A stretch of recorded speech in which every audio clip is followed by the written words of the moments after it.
Hi, good evening to all. Today's topic is all about the procedure for the preparation of fund flow statement. We will look at the meaning of a fund flow statement first.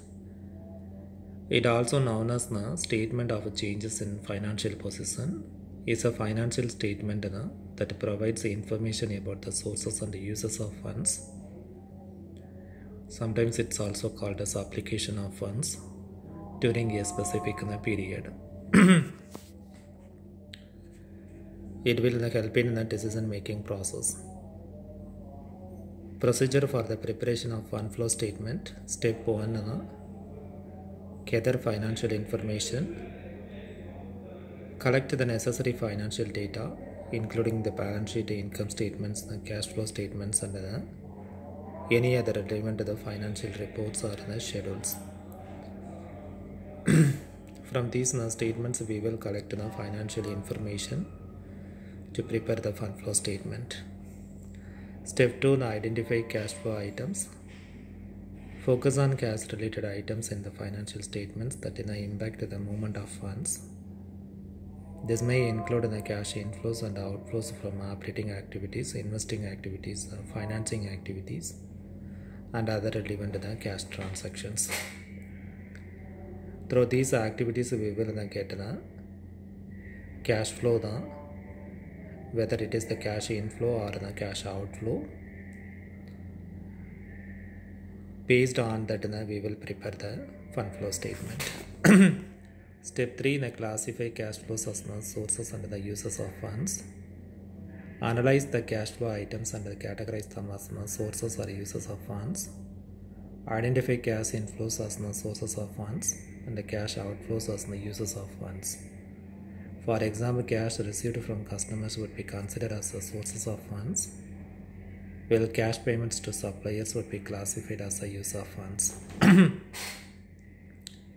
In this step, we need to classify the cash inflows and the cash outflows. If it is the cash inflows, that would be considered as a source of fund, while the cash outflows as considered as the use of funds.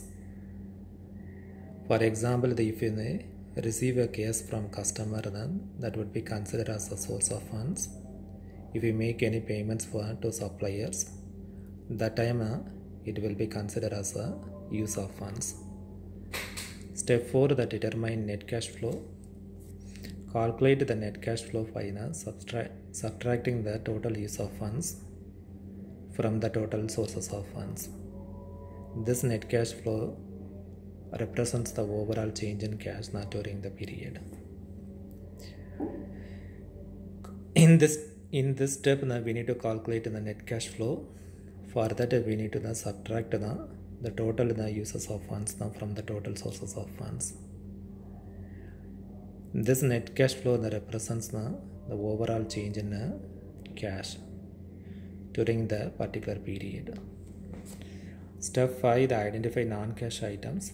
Identify any non-cash transactions or items that affect the financial position, such as the depreciation, amortization, changes in non-cash working capital items, example account receivable, inventory, and the changes in long-term investments are the financing items. In this step, we need to identify non-cash items, example depreciation, amortization, or changes in non-cash working capital, and the changes in long-term investments are financing items. Step 6, adjust the non-cash flow for non-cash items. Make adjustments to the net cash flow calculated in step 4 to account for the impact of non-cash items. Add back non-cash expenses, example depreciation or a deduction non-cash income, and consider changes in non-cash working capital